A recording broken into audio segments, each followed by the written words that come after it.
Welcome back to the Just Sayin podcast. Just Sayin podcast. Mykigee here. Sal, your pal. So yeah, today we're gonna talk about music industry. and how it's changed over the years, and like how different it was 50 years ago compared to today. Music, please. We are in my car, not on my phone, but on my microphone. With the laptop handy. It's plugged into Mike's laptop.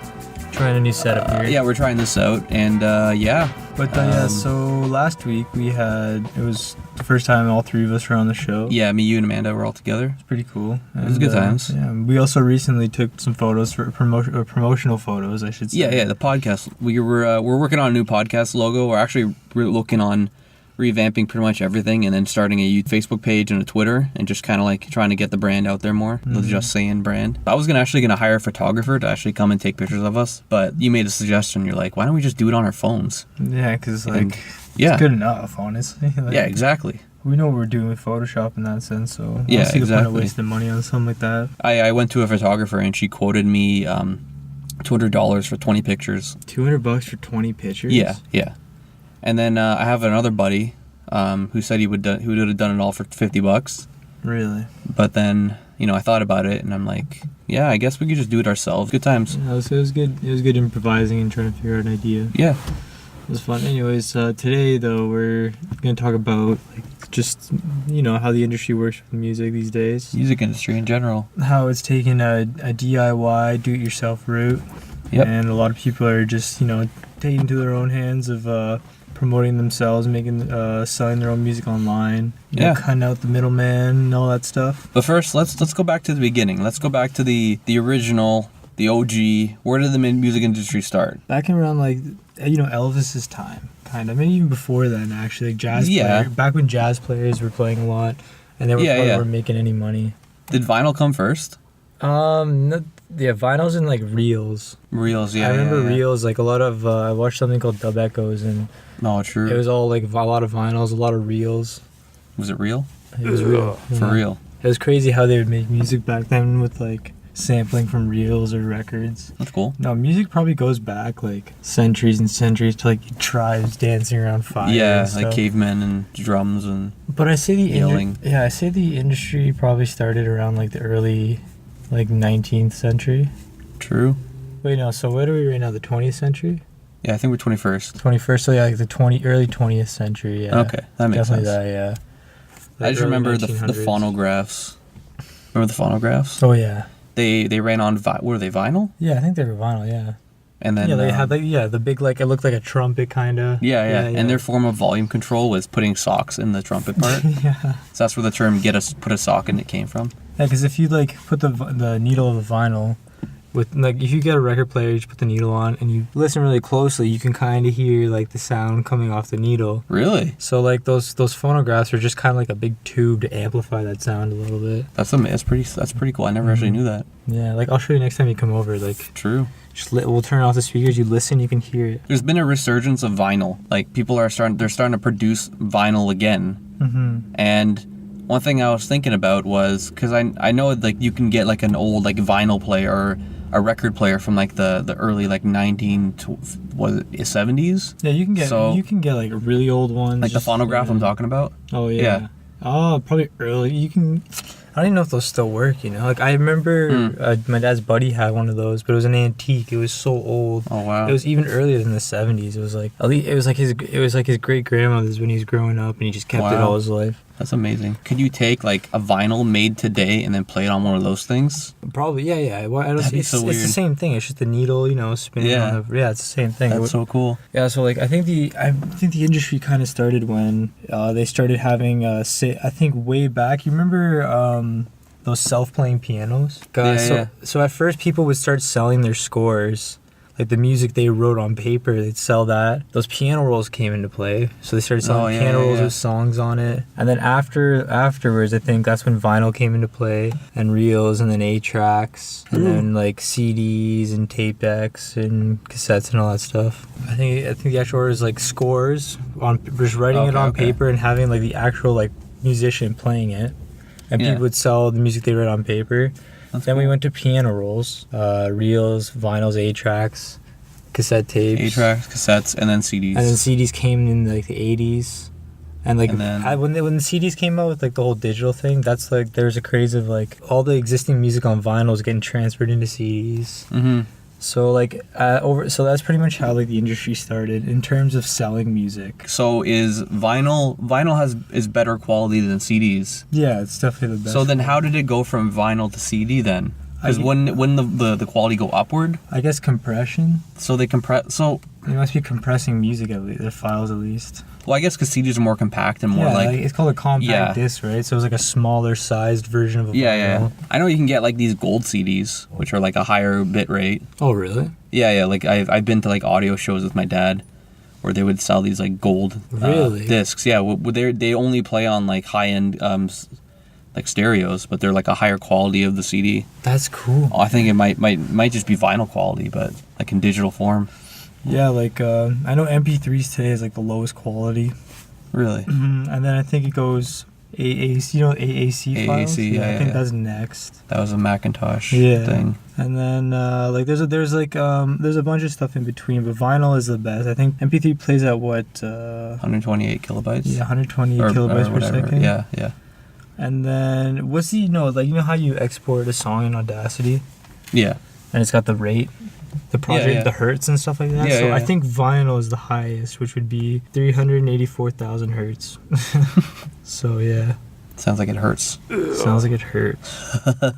Continuing where you left off in the lineage, it went from cassette to CD. It went from vinyl to cassette first, right? Yeah, I think it went like 8-tracks. Okay, now that makes more sense. Vinyls and 8-tracks were like around the same era, and then it goes. And then like as the 90s hit, or the 80s hit, we had the Sony Walkmans. Remember those? Where you put the cassettes in there? Yeah. There's that craze in the early like 80s. They made it portable. That was revolutionary. The way the industry is seen from what I learned like on a little brief online history course is that every time they had a way of selling something, after a time people lost faith in like the industry and like something new always came out to like save it. So like after like disco died and vinyls were there's so many vinyls out there, like the Walkman and the CDs and the sales of that kind of like brought the industry back. True.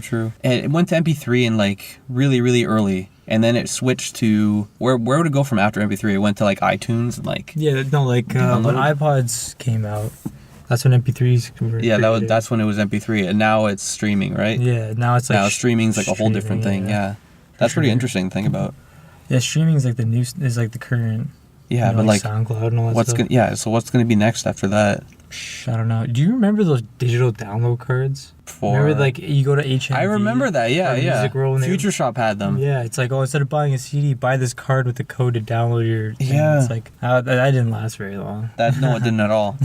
People thought it was a joke. Yeah. Like, why would I do that when I could just, Piracy was so crazy back then. Oh, yeah, I know. With, like, Napster and LimeWire and whatever, Morpheus. Yeah. I use a lot of LimeWire. Is it still around? Napster was like the originator. Yeah, I did a documentary not really a documentary, like a short video in college on Napster. Yeah. And how Metallica, like, they didn't handle that whole situation really well. Oh, yeah. I don't know. I want to talk about that? Do you remember the documentary we watched? Like, in regards to that? They were interviewing everybody, and, like, it was pretty in-depth with what happened to them and how they went under. I think it was their drummer that was like, getting pissed at them and stuff like that. He just, like... In Metallica? Yeah, he just seemed money hungry when he was like talking to the crowd of people. It's weird to think that the musicians would see it as them stealing, but then again, like that's like our view of it today. Like back then, that's how the way they made money was selling cassettes. Yeah, like selling records and and cassettes. But even like cassettes could have been. Remember that you can like record, you can like make copies of cassettes. Mm-hmm, yeah. And they frowned on that. Yeah, whatever. Like, who cares? But the thing is, like if you copy a cassette, that's a sale lost, basically. It's true. Yeah, like the Napster and all those were peer-to-peer sharing, so it's like people who had the music were just sharing it with other people. Yeah, that's true. So I guess they keep it legal that way, but no, like they did, and they still fucking sued them. Like, yeah, that's the thing. I never got that. Yeah, it's like, man, it's just people sharing music. They want to hear your music. Yeah. But I guess they see it as we want to make as much money as possible because we're money is the number one thing. Mm. Another thing was they put out CDs that were copyright protected. Have you ever ran into one of those? Yeah. Copyright You actually had a CDs. couple of those. You had like Those? you had those- DVDs and CDs back then that were like copyright protected. Those I remember pissed me that. off. Well, now iTunes bypass them now. Oh really? The iTunes can like bypass those, but like back in the day, if you want to like rip a CD off it, it'll stop you. Can't believe that. I know.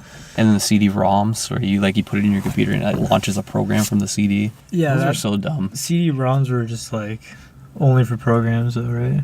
No, you'd buy a CD and then you put it in your computer, and then it would have like a little custom player that would just kind of pop up on your desktop. Yeah. Those are stupid. Oh yeah, I remember those. I know what you're talking about. It's like, wow, link to the website. yeah. You'd get the CD, you'd put it in your computer, and then something would launch, like an EXE on the disc. Oh, on the disc, yeah. And then it would like freeze your computer. Everything would go like full screen. Yeah. And you'd be like, you're watching Jack Johnson, and click here if you want to download a wallpaper or a screensaver, or click here if you want to go to the website and check out more stuff. And it was just so stupid because it's like, because now all versions of Windows stop them now. Yeah, that's funny. Because it's all like it's all outdated now. Yeah, just thinking about how like the music industry is like how it was struggling to like figure things out and like dealing with piracy. It's always dealing with it now. I remember burning CDs. I remember going into Future Shop and then seeing those huge spools of like empty CDs, and I'm just like, wow, companies don't want us to like burn CDs, but like companies are making so many of those CDs. Yeah, I know. Like, You know what I mean? what's the purpose of these making your own? Yeah. Yeah, what was the purpose of those? They stopped stop giving us blank discs in or something like that, you know? No, they still sell blank discs, but like you'd go to like some places and they sell like huge packs of blank discs. Yeah. It's like just screaming like piracy, like sell your copies. And yeah, that's what I mean. Like if you're making big like big like packages of discs like that, you're right, you're kind of promoting it. you're pretty much promoting. And that's happened back in the day where you would go and like you'd find out that like a bunch of kids were like just copying one CD and selling like the copies amongst their friends or to their friends.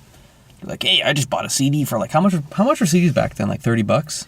Yeah, $20, $30? They vary. I say like 20 to 30 maybe. Yeah, that was expensive. Maybe less. Now I see like brand new albums for $10. Yeah, because they have to do that now. Yeah. Yeah, they had to do that. I remember people were complaining like, why would you? Like, you can buy an album for $30, or you can download it for free. And download another bunch of other ones for free. But when I see it for $10, like, and I really like that album, I buy it because it's just. I still have a decent collection. And now I'm switching to vinyl. I don't know, vinyl's. See, I want to get into vinyl too because I just like that idea. Yeah. It's have you do you still have your old CDs? Yeah, I still have. I have at least like 30. I keep them in a shoebox because I hid it because I know my brother's like taking them, but. That actually leads into what I was going to talk about.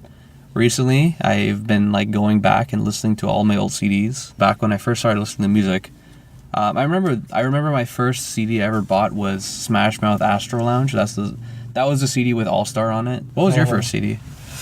My first CD? Damn, I don't remember. You don't remember? I think like, oh man, it's actually so embarrassing. I think one of our aunts when I was really young bought me like a NSYNC like boy band CD. I was like a little kid. I didn't know any better, so I was like, oh, thank you. Oh, thank you. Actually, I'll top that. Okay, honestly, that was my first like band album, like from a band. But honestly, my first CD was probably like a VeggieTales sing-along. That's so, yeah. Oh, yeah, because we were kids, though. So if you're talking in terms of like your first like music album, yeah, that you really liked, that meant something to you, or that kind of changed what you listened to. For me, like honestly, I wasn't like. I think I listened to like 3 Days Grace. That's like. Yeah, I remember you were big into that. Yeah. That was like when I was in grade 4 or 5, around. And then Amanda was into Metric. I remember that. Yeah. Just because it was on TV, you know, like we didn't have it. We weren't too much on the internet at that age. We lived off. I personally lived off much music. Yeah, same here. Like there was just music video after music video. Yeah. That's where I heard a lot of the music I listened to at that time, and then. Yeah. I swear, once we hit like 13 years old, we started going on like MySpace and like finding music on the internet. MySpace was in 05. Yeah. So 04, 05. Yeah, I swear I was like 12, 13 around then. And I was 13 in 04, so yeah, that would make sense. Yeah. Then that's when like the whole MySpace bands and music craze kind of happened. Your profile song. Yeah, and like people had profile songs, and like that was such a good way for me to find new bands. I discovered so many bands just from going to people's like profiles and just seeing their profile song. Yeah. And then on MySpace you had like, it says like your interests or music, and people would just list every single band that they like. Yeah, I remember that. Oh man, that was a good time for me. I think that was in grade 9 at that time. Yeah. And I remember just going to people's profiles and like hearing their song, and then looking at the bands they like. And when you click on the song, it would bring you to the band's MySpace. Yeah. That was like that, and YouTube was like early streaming of music, if you think about it. YouTube came out in 2005, so actually YouTube became, I think MySpace was before YouTube. Yeah, so I think MySpace was probably like the early streaming music days. Wow. You know, like... Man, like, there isn't a day that goes by that I don't say, like, I miss MySpace. Because I know I got off MySpace in, like, 07, 08. Because there was a lot of drama on MySpace. Yeah. There'd be a lot of hate on MySpace back in the day. I was, like, an advocate for saying, like, oh, look at this. What's this new site called Facebook? Everyone should get a Facebook. Let's ditch this MySpace and go to Facebook. And now I'm just thinking, I'm like, why did I do that? MySpace was so good. It was so friendly for music, too. It was. I know. It was good for that. I remember I found this rap group on MySpace called Serving the People. And I cannot find them anymore. They made such good music. They made original like songs and stuff. I remember like a rap group, yeah. I remember back in the day, like buddies I knew that made music would post it on MySpace. Like, yo, let's make music and put it on MySpace. Oh yeah, it was like the original SoundCloud. That was like the thing to post your music on and get it out there at that time, at least. Because the people could put on their profile page. Why didn't MySpace have to like change so much? Well, it's, something better came along, and something better after that, and you know how social media is now. I totally missed the music aspect of it all, though. Now that we just like we totally didn't plan to talk about that, but remembering. Honestly, like that was good. That was honestly like probably the best part of MySpace for me. Just the music. It was the music, even today, if you go on MySpace now, they're just trying to like keep with the music idea. I haven't been on there in time, so I wouldn't know. But they keep revamping. They're like, here's the new MySpace, and here's the new MySpace. Here's our new MySpace. We're gonna. Someone else bought us and is trying to save us. Justin Timberlake bought it around. Remember when the movie Social Network came out? Yeah. Yeah, he bought MySpace at that time. Wasn't he in that movie? Yeah. He was the guy who he was playing the guy who owned Napster. Yeah, I remember that. Yeah. That was funny. It conveniently links into what we're talking about. Perfect. So yeah, like another thing that was big with piracy is I used to go on. I know it kind of died, but it was early like torrent days, I guess you would call it. Yeah. Well, for me, early torrent days. Okay. I used to go on. A buddy of mine at the time gave me a registration code for a website called Demonoid. I remember this. You could only sign up once a month on a certain day, and I never knew what the day was. So luckily, my buddy did, and he sent me the code, and I got on there. It had a lot of good music, but aside from music, it had a lot of crazy programs. It was better for like downloading illegal programs, like Microsoft Office, FL Studio, like some program you want to use. And then after that, I just started going on more of the Pirate Bay. Yeah. Everyone knows about the Pirate Bay. Like, Pirate Bay has I don't know, it's more consistent, I say, in terms of like searching music or movies, like better variety of stuff. Is it still around today? There's been like lawsuits here and there. I think a couple of them went to jail or something like that. I'm not sure.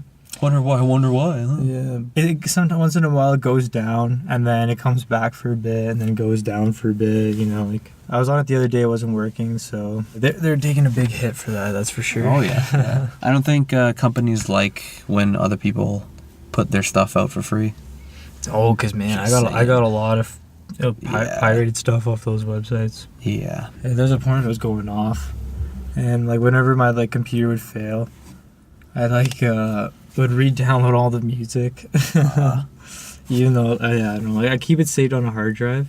I delete the stuff I didn't really get into, but I still keep it all regardless, just to go back to one day. Yeah. So I was in high school when iPods were huge. Oh yeah, iPods. So like the original like click wheel iPods. Like I remember like I have had this conversation with a lot of the people. Like I don't know how big the biggest iPod you can get was, but it was like 125 gigs, I think. I'm just gonna throw out a number there. 125 gigs was the highest one you can get, right? 125 gigs? Was that the highest like iPod capacity? At what point? I don't know, when I was in high school. I think the highest was like You know, the minis were like 30. Remember those iPod minis? Yeah. But I'm talking about the classics, the one you can get like the. Oh, those had like 40. Huge, oh, is this 4? Oh, really? It was 40? Yeah, they didn't go up to like 160 till they made the iPod Classic. Oh, okay. It looked like the original with the metal front instead. Yeah. Those ones had like really high capacity, but I swear it only had 40. The guys, they would I remember they would like figure out so like and how much does an album cost on iTunes? Okay, how much memory does it take off? And then they would like do the math, and they're like, okay, so if I wanted to fill up the highest capacity iPod with music that I purchased myself, I would have to spend like something like $10,000 for like legal music. Honestly, yeah. So like, why would they even have these iPods? Well, I guess you can use it as like a USB stick or something. But like at the time, it's like, okay, I have all this room for music, but illegally downloading music is wrong. So how am I supposed to fill these up? Well, that's why they're like really promoting the iTunes store. Yeah, but like no one has that much money to fill up that kind of iPod. But yeah. Yeah, honestly, like I never considered like buying from. I maybe bought like a couple things here and there off the store. Yeah. When someone gave me a gift card, you know what I mean? Like an iTunes gift card. But honestly, I always knew I always found a way to get something for free, even when like apps first came out. Yeah. There's a way to jailbreak it and search. True. What app you want on the App Store, go on a website, download it to your phone, and never pay for the app. I always found a way, but yeah, there's definitely people out there that buy music. Mm-hmm. Like there's people at my work recently. They're like, "Oh, you don't use iTunes?" I was like, "You guys use iTunes?" I was like, I was like, "Really? You guys buy all your music?" I was actually surprised. There's like people out there, and there's this other guy. He was a drummer in a band. And he's like, "Oh man, I buy all my music just because I'm a musician, you know." Yeah, he knows what it feels like. Yeah, we were talking about Jack U, and I was like, "Oh yeah, I downloaded it last night. It's sick." He's like, "Oh, true. I'm gonna buy it later." I was like, "Wow, yeah, I bought really? it. I bought it. I don't know. Yeah, there's people out there that will pay for it." Yeah, exactly. Because they understand the work that goes into it. Mm-hmm. But yeah, I was just trying to make the point about how piracy it's frowned upon, but there's all these empty CDs and all these iPods with high capacities that kind of promote it. Yeah, no. So it's pretty messed up. Yeah. But yeah. So making music these days is it's a lot different. Well, we have a whole new do-it-yourself home studio setups now. People are buying their own studio monitors. Yeah. Explain the whole DIY thing. Yeah, so I know a few people that I know right now. They're just not even a home studio setup. Just their laptops and a pair of monitors, and they're just producing music on digital audio workstations. Yeah, digital audio workstations like Fruity Loops, Pro Tools, Logic Pro. There's what's the other one? There's Ableton Live. There's a lot of Reason. Keeps on going. There's a bunch of them. Oh, there's one called. There's one that's a fuse between a DAW and a tracker called Renoise. Nice. Yeah, there's plenty of options out there. Right on. And then people are also using virtual DJ for virtual DJing or Decadence or Tractor.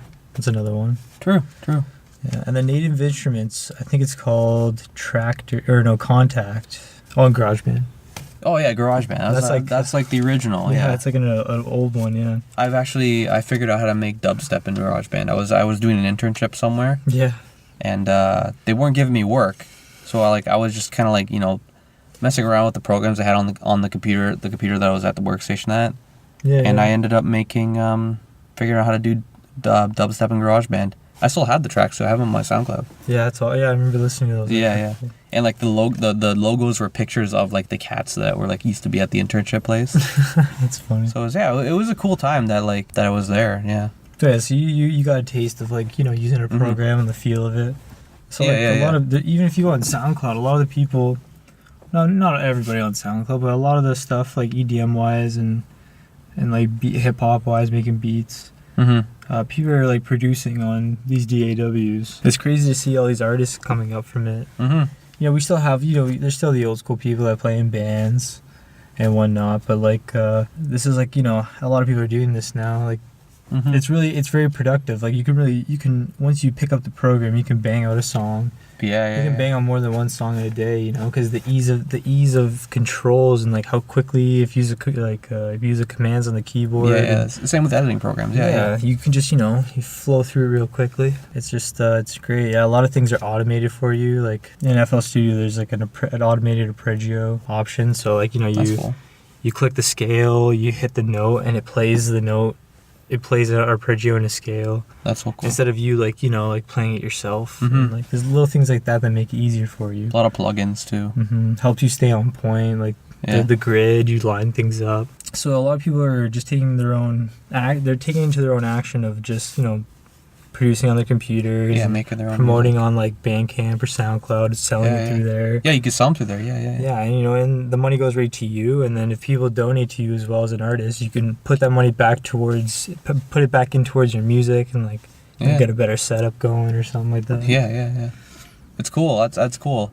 I know a lot of artists are actually like doing that now. They're just Yeah, they'll have a laptop and a mouse or their laptop and a MIDI keyboard or something. They plug it in and you have that too. Like your Yamaha keyboard, you plug it in as a MIDI controller. Oh, I figured that out. Shout out to the last podcast we did. They actually do they put out Patreons and crowdfunding sites, and they get funding to actually do this full time. Artists like that are pretty lucky to get that. That is a lucky thing to have. Not every artist. Everyone would like to live off music. It takes a long time to work your way up to that if you have what it takes. And, you market yourself well, and there's your music appeals to a lot of people. Yeah. But this definitely makes it the ease of access to all these programs and how you can pick everything up so quickly, opposed to picking up an instrument. And sitting there and learning, and then getting a microphone set up and recording in a studio. This makes it a little bit more competitive now because a lot of kids can pick this up, and in 5 years or a few years they could be really good. They can master the program, Dude, there's so many 12-year-olds out there that know way more than I knew when I was 12. Yeah, I know. People are talking about that, how the next generation of kids are all going to just be geniuses because they all grew up with iPads and electronics and everything just kind of making them smarter. Oh yeah, think about how we grew up with keyboard classes as kids, going to computer class. Kids are gonna be going to computer class and coding or something like that. And they're playing games like Minecraft where they're literally building their own games. Exactly, yeah. It's crazy. It's wow. It's nuts. And there's also other games like Project Spark where you're actually building your own games and setting conditions and doing basically coding for your own games. And there's games like Little Big Planet too that are doing that too. Tangent, but I'm trying to prove a point that kids are gonna get into this stuff, and it's making them more creative and whatnot. And it's so easy just to look up a YouTube tutorial and just figure any program out at this point. To understand the basics. Well, it's always good with programs to fiddle around with it yourself and be creative with it. But you're right though, the ease of YouTube and tutorials, and it makes things really competitive because a lot of kids these days are just bumping beats out or they're always on the computer. When I was a kid, I would just spend every week an hour on my computer. I had a Windows 95, and I figured out how to design games and stuff. And people would always come to the door and be like, "Hey, good song, come on, play." And I'm just like, "No, I want to finish this game." Yeah, I remember those days. Yeah. But that actually taught me a lot about a lot of things. I figured out how to use a lot of different computer programs because of that, and just be more creative. With these programs the DAWs, they call it, a lot of people can do sampling. Sampling goes back to goes way back to dub music, early hip hop days. Sampling is basically taking a sound effect, a component, an entire melody from a song before, and putting it in a song that you made now, right? So I remember reading up something that the most sampled song ever made was a song called Lottie Dottie or something. Lottie Dottie, we like to party, we don't bother nobody. I don't even know. It was a really, really old song, but that was the most sampled song ever made. Really? And one of the things that was most sampled is that it was that was the first time anyone ever said "hit it" in a song. Oh, really? And that was every time you hear "hit it." Yeah, it's sampling. That Magic School Bus, they sampled "Hit It."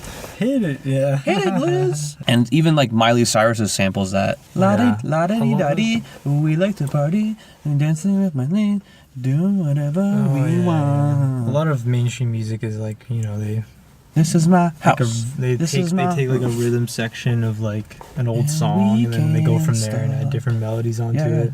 It happens a lot, actually. A lot of Pitbull songs these days. They just rip off melodies of older songs. Oh, I know. I wonder if he's like, like most of those people write the music for them, but him, I swear, he does nothing.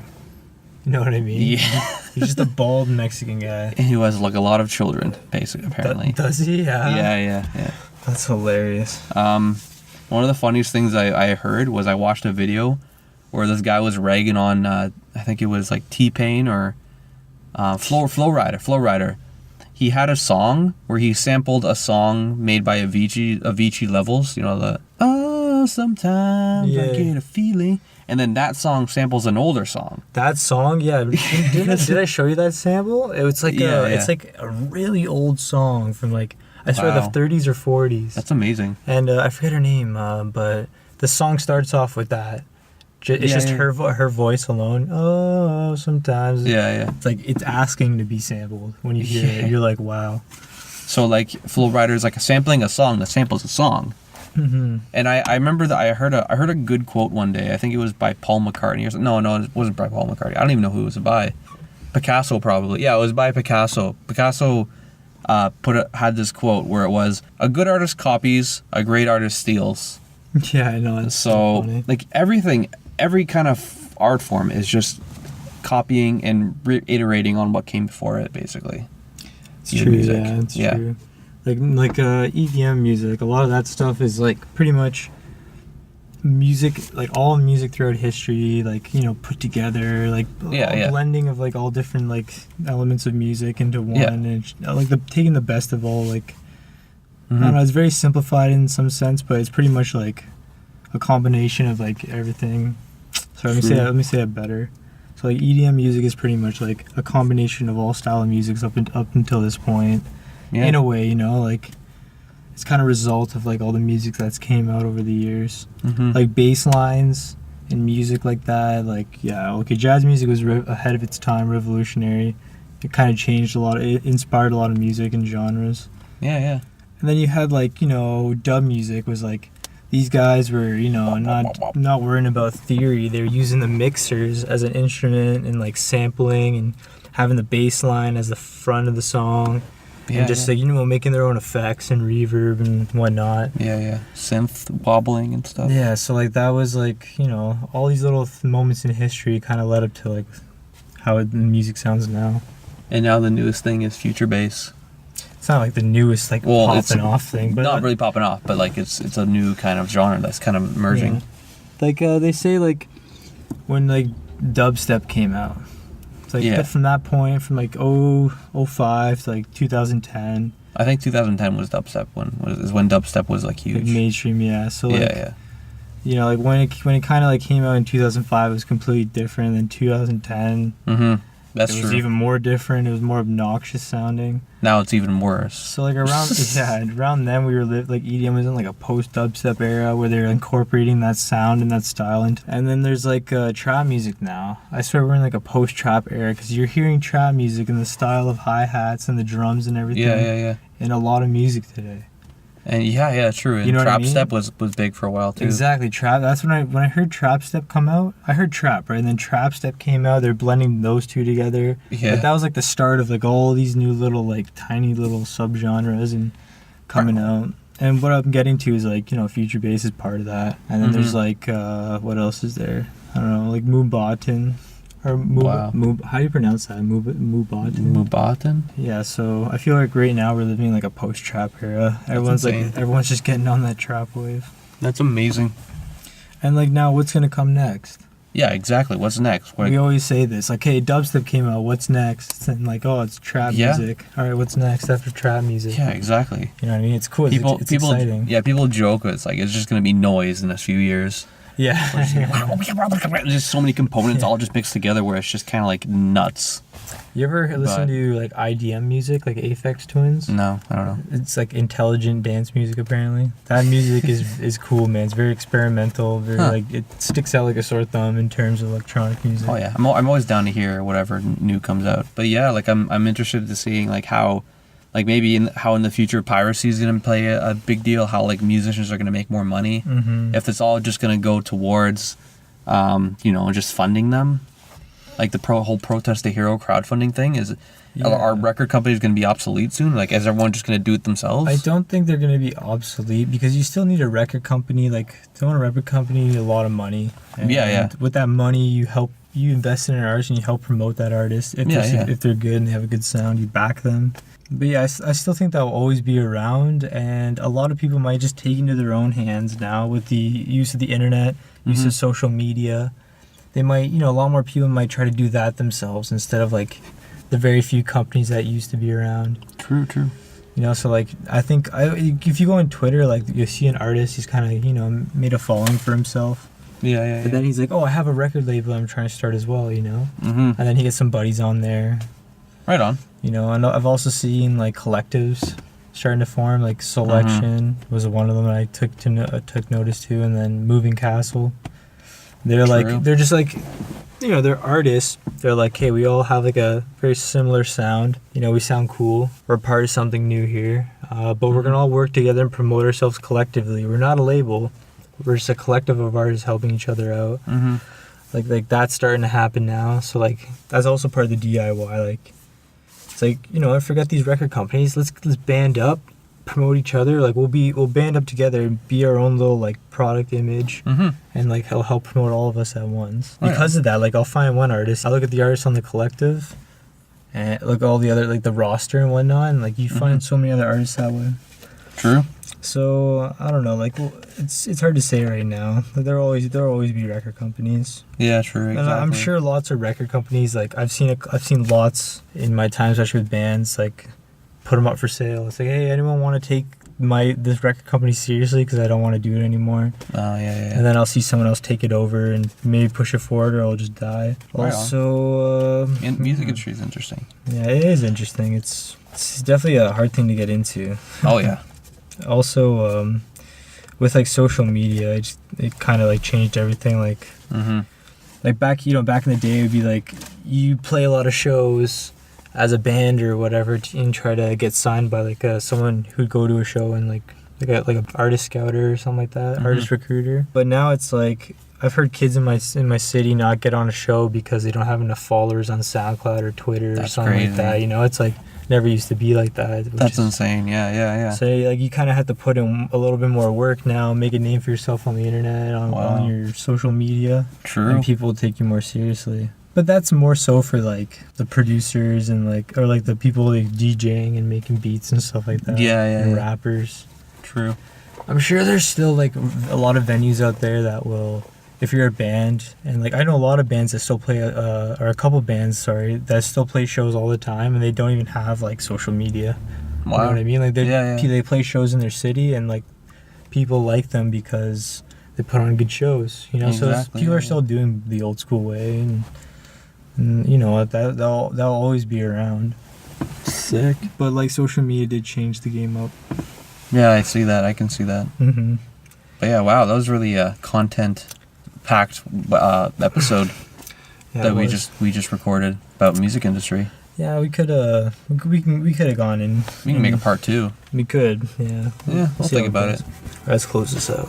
But yeah.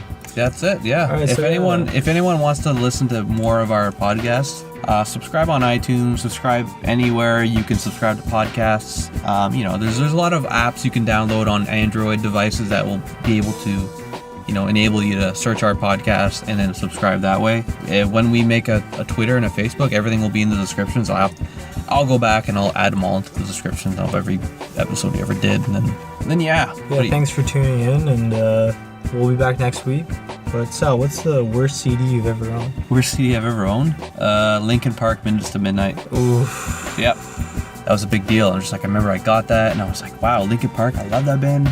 Hybrid Theory, Meteora, great underground rock. And then they just went to this whole mainstream sellout, calming band. Yeah, I know. Wasn't that? Oh yeah, whatever. That was like some Transformers soundtrack. Yeah. They did like the soundtrack for Transformers. Oh, what happened to them? The podcast is over. Let's go. Let's stop this. Thanks for tuning in. I gotta use the bathroom. the car's fogging up. All right. Peace.